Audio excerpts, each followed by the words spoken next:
very, very, very good. You taking video on this? Yeah. Oh. Do the whole thing.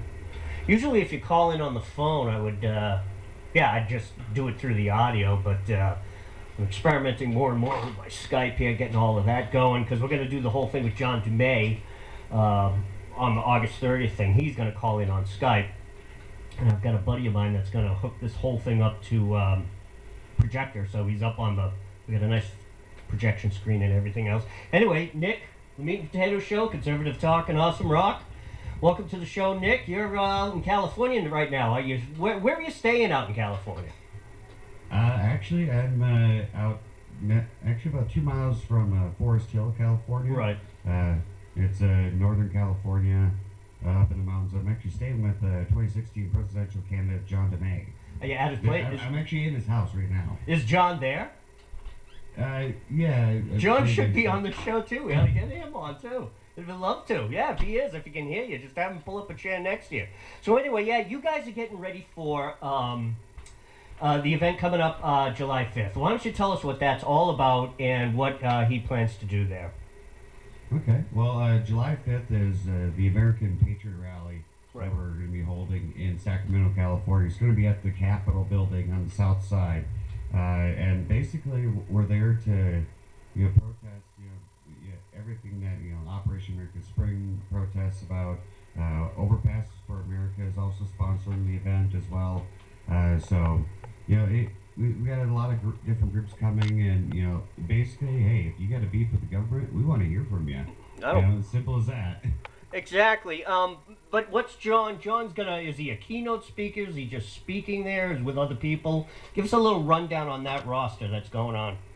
Okay, well, yeah, I would say John is one of the keynote speakers. He'll be speaking to the crowd. I will be speaking as well. They want me to talk about the 10 steps of how to close an open society.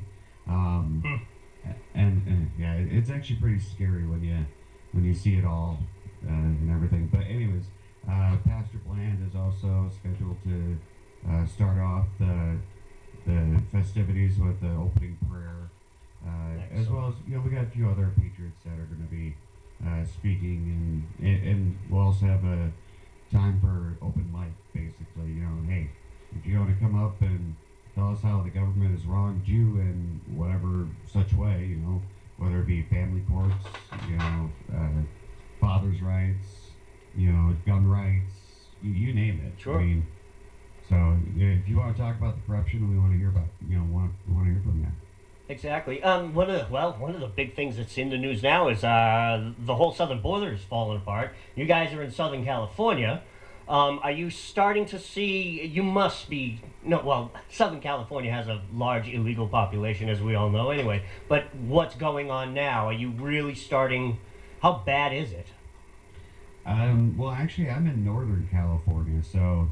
I'm up in the mountains, but I do have a friend that is about 3 miles from the border, right. In Sacramento County, and yeah, he says it's a daily occurrence seeing illegals hop the border and come into the United States.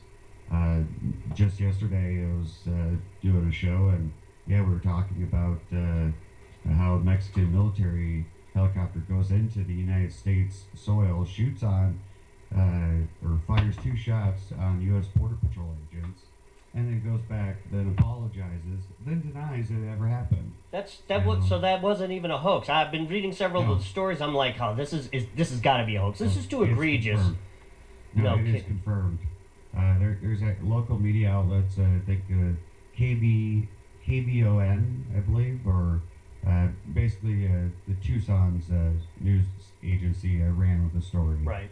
As well as I do believe their CBS station and several alternative media sites as well. But I've also got contact from boots on the ground at the Texas border, where they found the Mexican drug cartel had come in at the middle of the night and killed about 5 to 6 American militia men while they slept.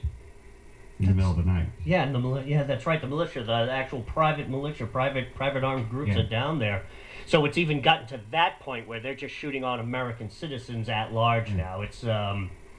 And there is nothing being done about this. I mean, what you hear about, like you said, you know people that they see it's a daily occurrence are down there. What's law enforcement doing? What do you hear on that end though? I know Texas is trying to do some work. Arizona's always been trying to do work, but you laughed, so Yeah.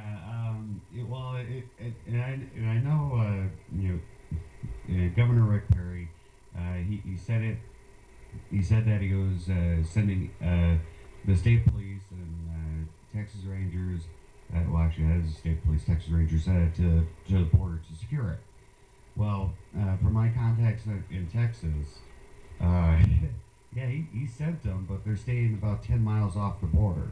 that's I mean, they're staying away from everything. From what I can tell, is law enforcement really isn't doing anything about it. And on the local level, with your county sheriffs and stuff, the feds have pretty much come and taken over. They're unseating the sheriffs, and or either that or the sheriff just lets the feds do whatever. They don't, either they don't realize that they're the highest law enforcement right. official Yeah, in the hello. county, or they don't care. Hello, really?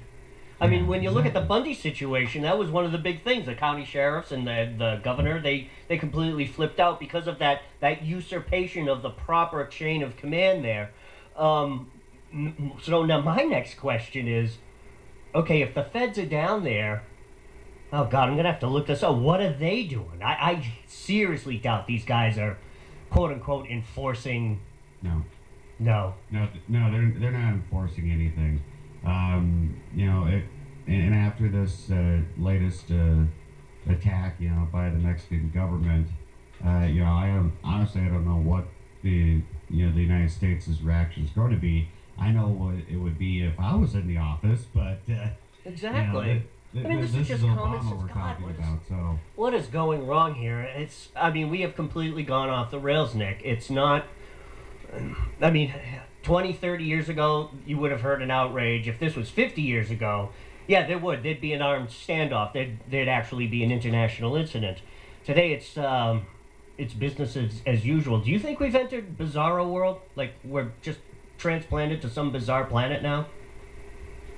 yeah, I guess you can say that. Yeah, I mean, I believe, yeah, we've gotten into a world where our our elected officials in government, they don't represent us no longer. They don't care what we want or what we think. I mean, that much is evident. I mean, you look at Obama's approval rating. I think his job approval rating is down to 41%.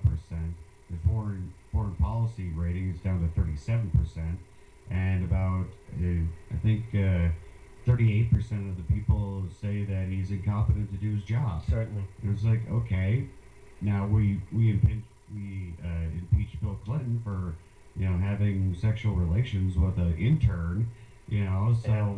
what's wrong? Why can't we impeach this president for what he's doing to us? I Do even mean, more than just impeach him, just have him arrested.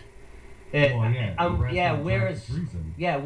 Where are these people? Where are the leaders? Now, getting back to Operation American Spring, Yes. that's a very angry movement. And I mean angry in that these people are completely fed up. I don't mean they're violent or anything. I mean they're fed up. And you've been covering some of that. Tell us some more about that. And vis-a-vis to what we just said about, our government is doing what do you hear hell they want? And what are you hearing from these people? Well, basically, when I'm hearing from Operation American Spring and members like Colonel Riley who founded this movement, basically they're all they're all American patriots. They have a list of grievances, which is a list of charges. President Obama could be charged with treason, as well as Eric Holder, Mm-hmm. Speaker of the House Boehner, Senate Minority Leader Mitch McConnell, Majority Leader Harry Reid, Nancy Pelosi, the Vice President Joe Biden. I mean, that's the entire list of people that they want removed from office, and it's a big list, really, when you think about it. But unfortunately, Operation American Spring, they have come across some scandal as of late. Yeah, talk about that. Yeah. Well, what I found out is, within the leadership, there's a lot of infighting. I mean, lots of infighting. I mean, it reminded me of junior high, literally. It was that bad. And then there was a donation link set up, one through Pastor Bland, United States of America, another one through a guy named Roberto. He has a website, it's called DC Sheriff. Well, anyways, long story short, they've been accepting donations for OAS. Their websites do not say that they're taking money for OAS, and when you donate the money, it says that you're donating to their church or their group, not OAS. Interesting. And what's sad is OAS hasn't seen a dime of it. Oh, how much money? So, how much money are we talking here? We're talking thousands of dollars. With it between the two charity donation groups, yeah. I mean, like with Pastor Bland, and I can't believe this, because he's a pastor. But I mean, he won't show the records. He won't show what has come in when he's spending. No transparency whatsoever. When you make a donation, it goes to his church. And for this event on the 5th, Pastor Blind's actually going to be there. We needed to get pocket constitutions so we can hand out to people. Well, we've been trying to contact him. It's like, well, hey, we need to get these pocket constitutions mailed out. And he's been accepting money, for OAS. So yeah, where's our money for postage? We just need a few dollars for postage just to get them mailed out.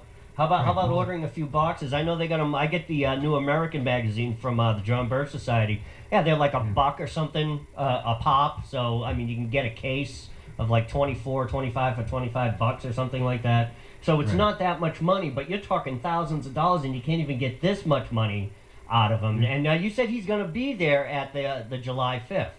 Is there going to be a confrontation? God knows I would. Yeah, I'll keep my distance from him and stuff like that.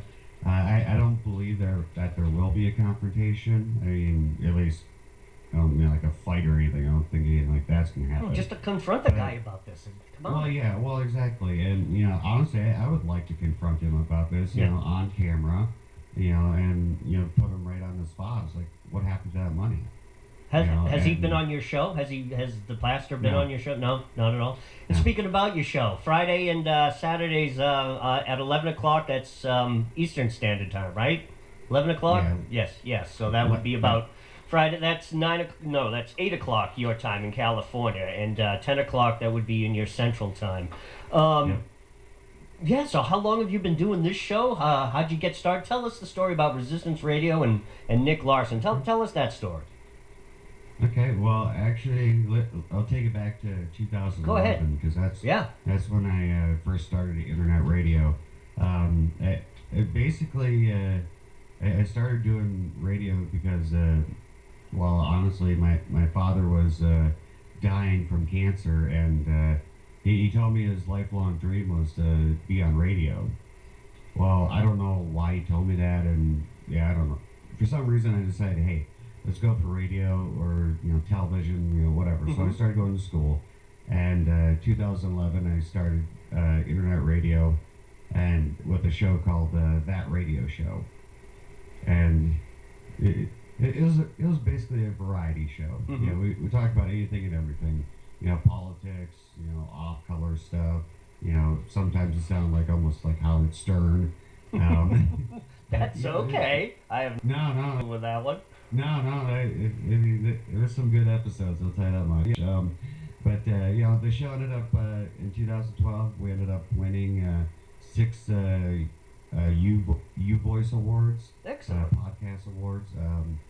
One of them was for Best Talk Show and stuff. So, and then basically as I kept doing the shows, it kept getting a little more and more political. Well, um, my co-hosts at the time, they're more the comedy duo that they didn't really want to get into the whole politic world Right. and stuff like that. So that so in 2013, I started the Resistance. I believe it was February 2013. I started the Resistance.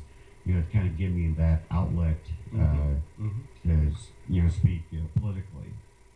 So since then I've been doing it. Been going good so far. It's been picking up a lot of steam lately. Yes. I mean, the last 3 4 weeks, yeah, I've had a surge of new listeners, which is great, wonderful. So yeah, I mean, going great, and every Friday, Saturday night, I know I usually sit down and kind of think, okay, what am I going to talk about today? And all I have to do is just scroll through Facebook. It's like, oh yeah, I can talk about that. Oh that, God, that, anything. that. Yeah, yeah, right, exactly. Certainly. In fact, that's how the whole candidate thing that I've been doing. Ever since the whole Facebook thing started, and I've gotten the M&P 2012 network going on Facebook. That's how I've started getting more and more candidates, and how my show has grown. It's all been through the internet. And here's the great. Were you ever on actual quote unquote radio, like regular FM band, AM band? Not as a talk show host. No. I did that from 2008 to 2012, and that's interesting and it's fun and it is a lot of work. But Right. once 2012 came around, there was an obvious departure going on with me and the radio station I worked for. And yeah, when I started this whole internet thing, and I've only been rebroadcasting the show starting last November, but I've been producing the show since 2008. But this medium, I absolutely love to do this medium. And I mean, it sounds like you have a great time doing it too. I mean, you have a lot of freedom. Would you agree with that? You have a lot of freedom to say what you want and be what you want and run your show the way you want to. Oh, absolutely. I mean, yeah, on internet radio, I'm not regulated by the FCC, so Well, that's coming soon, so.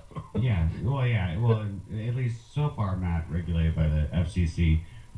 Obviously, what people don't realize is President Obama, in his 2012 inaugural address, basically right after his inaugural address, he had signed into executive order CISPA and PIPA. Yeah, that's right. That's right. A lot of people don't remember that. Because he's pretty sly what he does. On these executive orders, just kind of slipping them in without anyone knowing. So basically, yeah, the president does have, at least under executive order, the power to regulate the internet. That's unbelievable, and it's a complete usurpation of power. But here's the thing, too. He's passed these things. He's got them. Well, he passed them himself by signing the orders. Right. I don't see a lot. I mean, your show is on. I follow your show. I follow other people's show. BK Peters. I've listened to his show a few times. There's never been a knock on my door. There's never been a letter in my mailbox. You're lucky. So are you? Do you have something to say here? Yeah. Go ahead. Tell that story. I've had black SUVs and sedans parked outside my house. I know for a fact that I have NSA listening in on my shows. That I try to make it a point to say hello to them each time. Right. So who knows? The NSA could be watching this too. How you doing, NSA? How you doing? Yeah, really. And I know for a fact that my good friend Wayne Campbell, who helps me with the Meat and Potato Show pages on Facebook, he's on the Obama's watch list. I'm on the Obama's watch list. He's actually had Secret Service come and actually visit him in his apartment building years ago. No, luckily, I'm knocking on wood here, but luckily for me, that hasn't happened. I don't know, maybe I ought to be checking more for black SUVs following me around. Well, and actually, for me, they were actually parked right outside my house. Sure. And, when you live in a small town, it's kind of easy to spot those things. Of course. But you know what? When I flew out here to California from Minneapolis out here, I checked my boarding pass, and it used to be that it was a series of S's on your boarding pass that determined your security threat level. Mm-hmm. Now they have asterisks. I had 11 asterisks on my security check. I'm like, wow. Okay. Nick the terrorist. Yes, I'm a Yes, domestic folks, look at him. terrorist. Look at how terroristic he is. Look at him. Yes, amazing. Oh God, Nick, does it get any worse? And what a freaking waste of time all of this is. I mean, we just finished talking about the border being flooded. We've got Iraq falling apart, and you know that coming across the border are a bunch of jihadists. No one's doing anything, but yet they're following Nick Larson because he said something on his show about an Obama policy. I mean, how limp dick can this possibly get for this administration? Yeah, it can get, well, I don't. Pretty bad. Yeah, it can get pretty bad. I mean, look at, when you go back to throughout history, and let's just take the German Nazis for example. Okay, the National Socialist Party.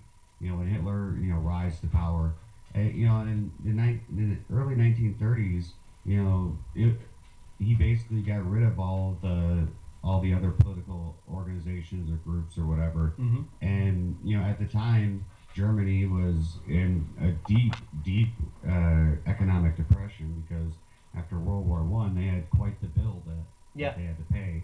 I think it was like $8 million, which really, by today's standard, would be like $80 trillion or something like that. Yes, right. It would be high by today's standards.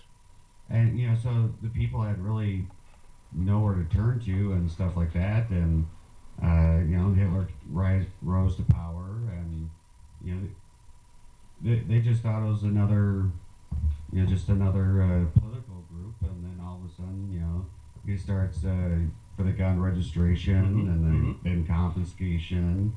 Then he rounds up the Jews and gypsies, gays, everybody else. Yeah, exactly. Gays. I mean, right. Well, and then look at what's going on today. I mean, you got persecution of Christians, patriots. Anyone that has a "Don't Tread on Me" flag, which by the way, I got that with me here. Good. Yeah, I had to make sure bring that. Yeah, make sure you bring that with you. Make sure you bring that on the 5th. I'm sure there'll be plenty of them there. Yeah, when we were, I remember in April I went to the gun rally in Connecticut down at the State House in Hartford, Connecticut. Thousands of people were there. The unbelievable amount of Gadsden flags, American flags. Anonymous was there. A whole bunch of people with anonymous flags were there. And the police were very well. They stayed in the perimeter. They stayed by their cars. They didn't bother us. It was very, very nice. And this was a vocal group too. I was filming. A lot of other people were filming. For their own media outlets. I didn't see any mainstream media filming.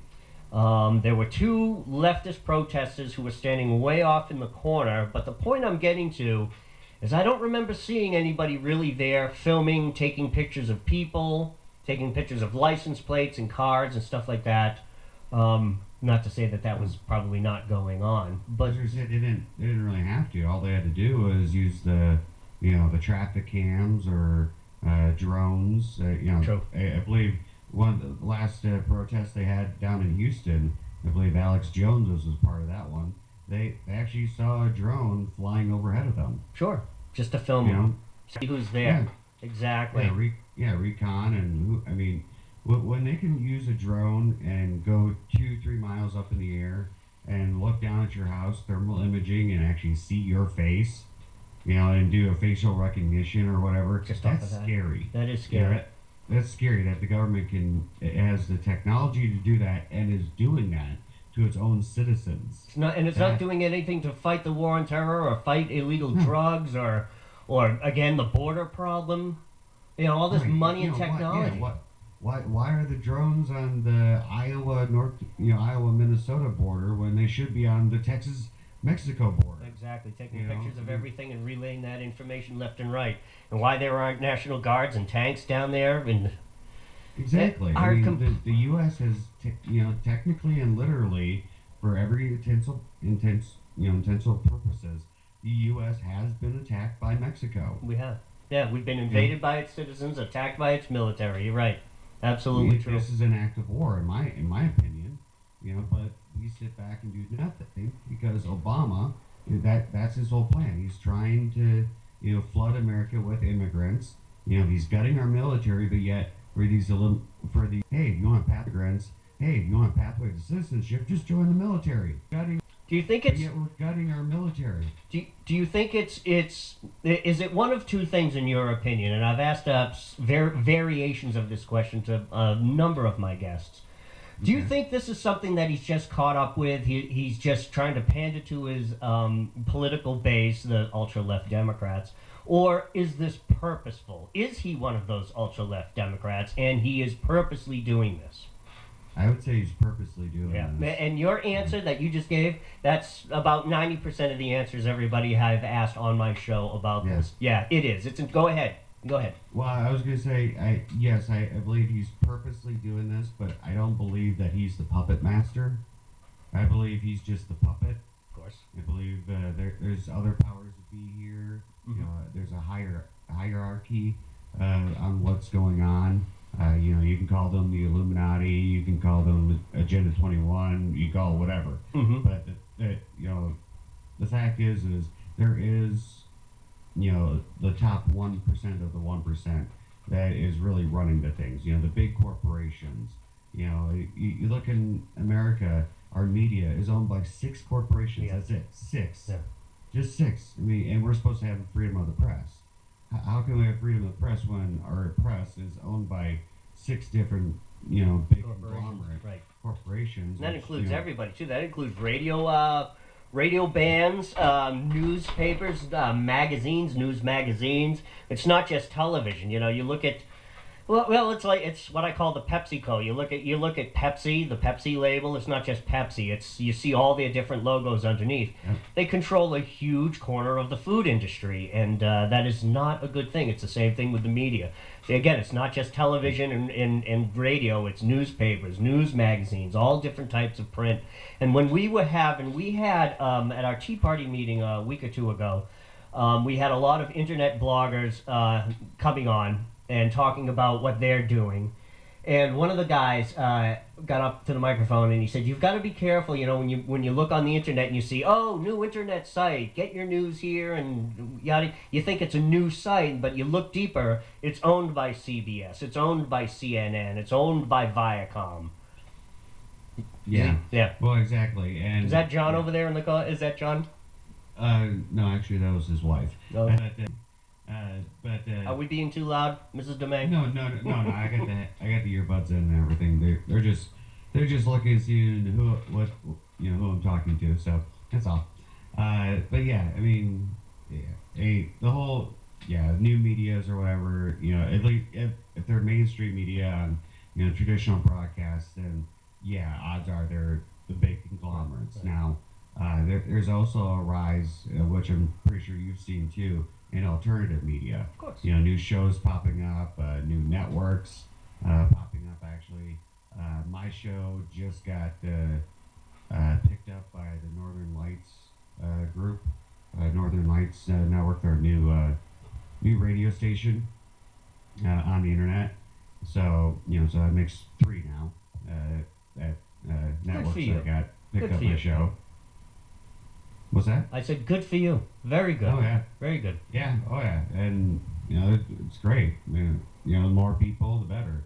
But getting that, getting these independent broadcasters out there, or independent, news networks, I guess you can call them. Like this one, great show. So now I'm the only show. So, but there's other shows I'm sure that will be coming on board. What, are you the only one with Northern Lights? Is that what you're saying? Yeah, so far. No kidding, huh? They just started. Geez, I had to throw my resume. I think I'll do that. See if they want to pick up another one. What carrier do they go? You go off of Blog Talk Radio, right? Do I have that right? Yeah, off of Spreaker, yeah. Yeah, Spreaker. There you go. You go off of Spreaker. So Yeah. that would be who they go. That's the carrier they would go to, correct? Northern Lights. No. Oh, they have their own carrier. Yeah, they have their own shoutcast server. Mm-hmm. Excellent. So for me as a broadcaster, I just send, when I do the encoder, I got Sam Broadcaster and everything. Mm-hmm. So when I send, when I start the encoder, I have three encoders I start. One for Great Lakes Radio Network, one for PNN Talk Radio, Right. and then now one for Northern Lights. Excellent, excellent. So, And you yeah. do your hour show. I missed your show last Saturday, and Friday and Saturday. I was away at the beach, and I went off and did stuff with my family. So what was the show? How was the show? What did you guys cover? It was good. It was good. Last night we did an episode. Had a few people had a few people call in. We talked about immigration, and the Mexican attack on our border patrols. The week before, I talked about those 10 steps to closing an open society. Yes. Yeah. And that one really good. I had a lot of great positive feedback. Because the show was almost 4 hours long. Right. Okay?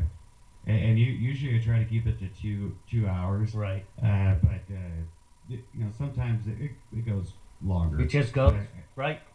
Right. But I've had people listen to the episode and they said, it only felt like 90 minutes. It didn't feel like it, almost 4 hours. Yeah, because you're going right through. The conversation is that intense. That's incredible. Yeah. And you've spoken to Matthew Virgin a couple of times on your show too. You know about the stuff that he's working on. Have you found that ever since doing radio that you've learned a lot? I don't mean just how to operate radio and do it and be that persona. I mean, you've learned a lot just talking to people and exposing yourself to the news and what's going on and following stories, following the follow-ups of the stories, you're looking into something and you say, well, wait a minute, maybe I want to research this a little more and get a little better handle on it. Is that what you're finding? That it's like, wow, all this time I've been doing this, I've learned a lot of stuff. Yeah, actually, yeah, I have learned a lot, not only what's going on in political, as well as political science, but I've also learned a lot about, just people in general, sociology. Yeah. Where, Yeah. one of the biggest things that we're tasked with, those that, like us in the alternative media, is trying to wake up the lemmings, trying to wake up the sheep. Yes. Well, it may surprise you to know that from basically birth till 2010, I was a raving liberal. Oh, me too. Yeah, keep going. Go on. Tell your story. Go on. I was a raving. Wait, Nick. Wait. Hi, everybody. My name's Christopher, and I'm a former liberal Democrat. Hi, Chris. Welcome to the show, Chris. Yeah. Go on, Nick. It's your turn. 12-step program here. But it really, at the time, it was, I was completely against Bush, and I was calling for his impeachment and stuff like that, like everyone else was on the left. And then Obama got elected, and yes, I voted for him the first time. I didn't vote for him the second time. You can't fool me twice. Mm-hmm. But yeah, the first time I did vote for him, and love him or hate him, folks. I mean, you gotta give the guy credit for one thing. He is one heck of a public speaker. Oh yeah. I mean, he could sell ice to an Eskimo, and not only would the Eskimo like it, he would love it and probably give him money. But anyways, he's a heck of a public speaker, and honestly, that's how I think he won the 2008 election.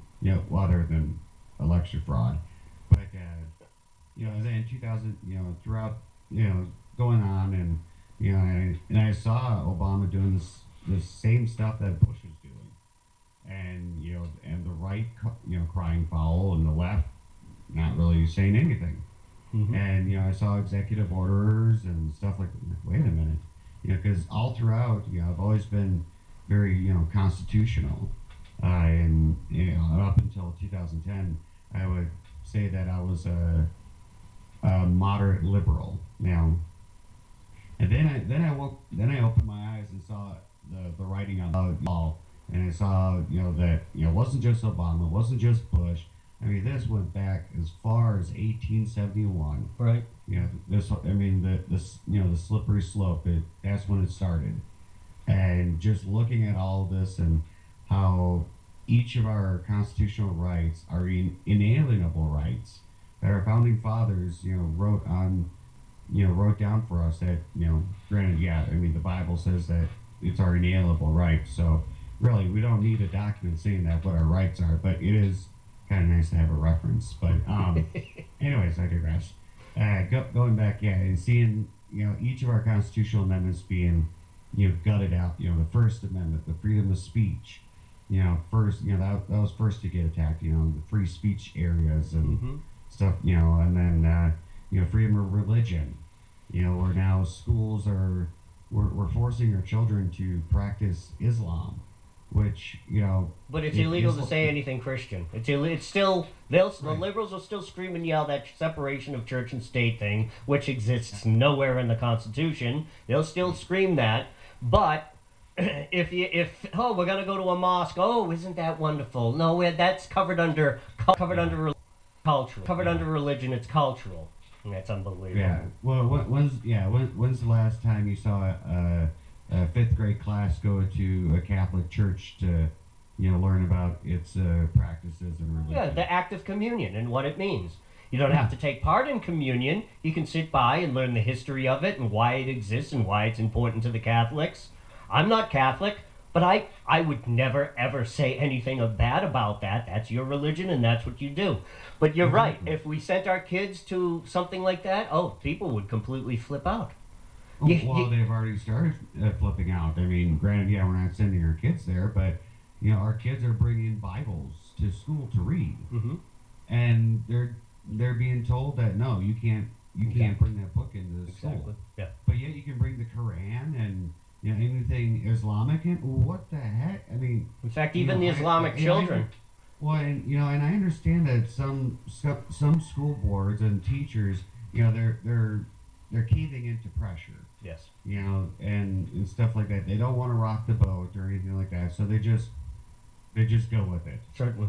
But really, yeah, I have no problem with people learning about other religions.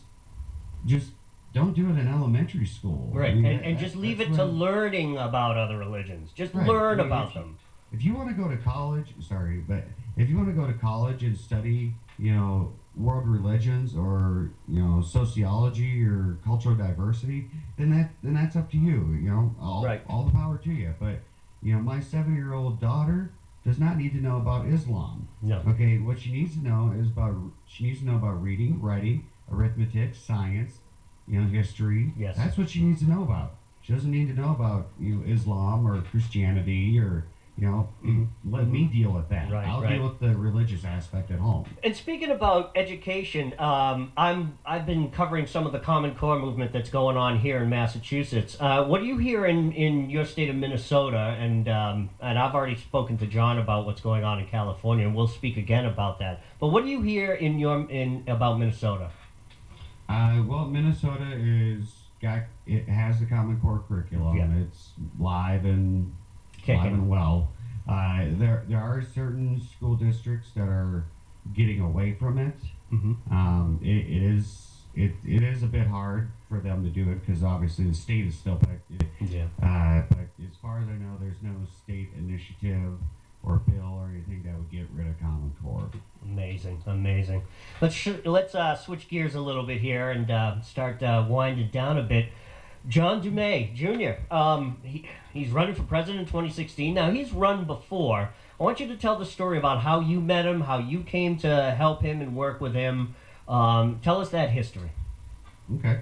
Well, I first met him. What was it? In October of last year, Mhm. 2013, and he was on one of my buddy's radio shows on BK's radio show, Ah. Just BK, and I was just hearing him speak, and I called in like I always do on the show. I called in, I kind of took John through the gambit of questions, and granted we didn't agree on every single thing, which Mhm. was fine. I didn't want to agree with him on everything, but afterwards, I did get in touch with him, and because he said he was looking for help for his campaign and stuff, and with my background and with media, I'm also I'm also getting my bachelor's degree in public relations. I told him that I could help out on the media aspect, and Hmm. I just honestly I just figured I was just going to get some volunteer job, like getting petitions signed or whatever. But before I knew it, I'm director of public relations. So yeah, so I was like, oh wow, okay, They've wow, reeled you in there, Nick. They've reeled you yeah, in. I can see this reel spinning now. yeah. So yeah, Resistance is futile. so yeah, so yeah, I started doing being director of public relations, and as I went through the campaign, I also did the campaign managing, Hmm. as well as the volunteer Right, right. coordinator as well, which is like three jobs all in one. Yeah, now you've Okay. switched that. Who's the campaign manager now? I have his Uh, name written down somewhere. I just don't have it. yeah, the campaign manager right now is his name is William Odin. Right, right. Mr. Roden, that's right. Yep. Gotcha. And basically that was like that was just me saying, okay, well, I have no, it's not that I don't want to be a campaign manager. It's just Yeah, believe you. I think Right, so that's right, how I think right. so I was more than happy to do to go do just the PR and media relations stuff like that. So but yeah, that's basically how we've met, and just by a radio show, I Sure, right, guess. and I've met him through the social network too, and I'm so grateful that he's been on my show. We did our third interview a little while ago. I'm sure you've done several more. And after he's done with the Fourth of July holiday, I'm going to start arranging that we get him on to Meat and Potatoes, every bi-weekly or whenever his schedule will allow. And one of the things that he talked about when he and I first started conversing is he was very concerned about name recognition and getting his numbers out. And I have watched from the past few months, and I'm not saying it's because of me. I've just noticed that the more that we're talking about him and covering him, and his numbers are growing. More people are asking about him. More people are joining his Facebook sites. They're following him on Twitter. And now you guys are going to do this rally on the 5th. And I know he's had other news interviews. But what I'm saying is everything, it's that slow creep. And I think this is a good thing. I know he wants to get his name really out there and grow big. I think it's good that he's growing slow, because the more and more people that we meet over time, the more and more we can get them committed to actually staying with him over the long run. In elections, you get all these people that are hot to join your campaign, and as soon as something happens or goes wrong, they bail ship, and 6 months down the Right. road or whatever. But it's great that this is going on, and I'm seeing that. Are you seeing that his numbers go up on your end from the people you're talking to? Yeah, actually, I am. There, since I've been in California, I've been talking with the organizers and planners for the event on the 5th, and obviously getting John to speak there, Hmm. and a lot of them have already heard about him. Good. I mean, they heard the name. They can't really put a face to the name, or they know he's a constitutionalist, but that's about it. Right. So I mean, at least they know the name and everything, and yeah, I mean the 5th, he'll be doing a speech there. We're actually there might be we might be going to the Mexican consulate or the Mexican embassy that day too. It's So amazing. You guys got to yeah, get lots of posted up. oh Gotta get lots of footage posted up oh on all yeah, your sites, and definitely make sure that you sent. Yeah, there you go. Yeah, and make sure you definitely post it on the Meat and Potatoes page. I belong to like 30 or 40 Tea Party groups all across the nation.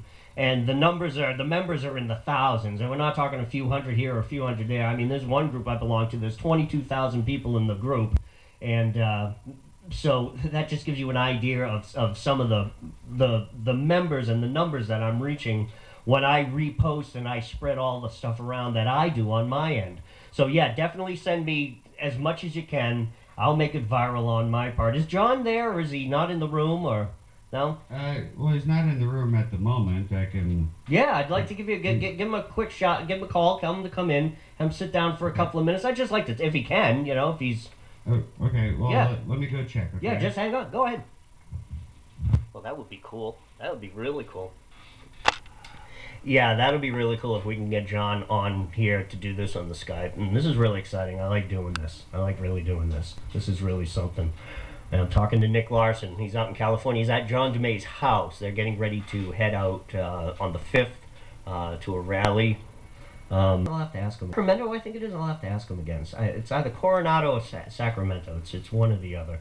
And yeah, his name is getting out there more and more. And I think it's amazing that you know what Nick said was people have heard of him, they just can't put the face to the name. All you gotta do is go on his Facebook sites. That's all you gotta do. Just go on his Facebook sites. You can go on my sites, and you'll be able to see John DeMay. Let's see if he's coming back here. He should be coming back on any second now. I'll tell you, I really like doing this Skype thing. What I'm gonna do is I'm gonna figure out how to do it live. So instead of using the camera, I can, here we go. We got somebody coming out here. We got him. Okay. Yeah, no go. He's got He's got stuff to do? Yeah, he's got a nasty migraine right now. Oh, he's a busy guy. Don't worry about it. Well, Nick, anyway, so send us all that stuff. Don't have to send it at once. Now, you're not going to be able to broadcast your show on the 5th, or are you going to do it later that night? See, what I'm saying to you is are you going to do it like from the rally? Is there a way to record it and podcast it? I'm going to try. Right. There is a way. I do have some a producer that I can call, and then he can run the show on his end, and then I just use my cell phone to call in and just like that. Yeah, excellent. I can bring my laptop too, and just use my cell phone as a hotspot and get an internet connection that way. Sure, great. Yeah, either way, yeah, one to the other. And like you said, you got your video camera, you're gonna be ready to go, so you'll have it all recorded. Nick, tell my audience about your show again, what the time is, the bat time, bat channel, everything else. Give my audience that information. Okay, well, you can. The show is called The Resistance. Airs every Friday and Saturday night at 11 p.m. Eastern, 8 p.m. Pacific time. You can catch that on theresistanceradio.com, and from there you can hear the stream from anywhere. There's a chat room in there. There's articles I've written, blogs from other people, videos. It's all free too. You don't have to sign up. You don't have to create a username or password or anything. Just come, listen, communicate, chat, have fun. Excellent. Excellent. Nick, thanks for coming on the show, man. Thanks a lot, and good luck. Good luck. You have a good day. Yeah, thank you for having me on the show. All right, Captain. I'll talk to you later. All right. Talk to you later.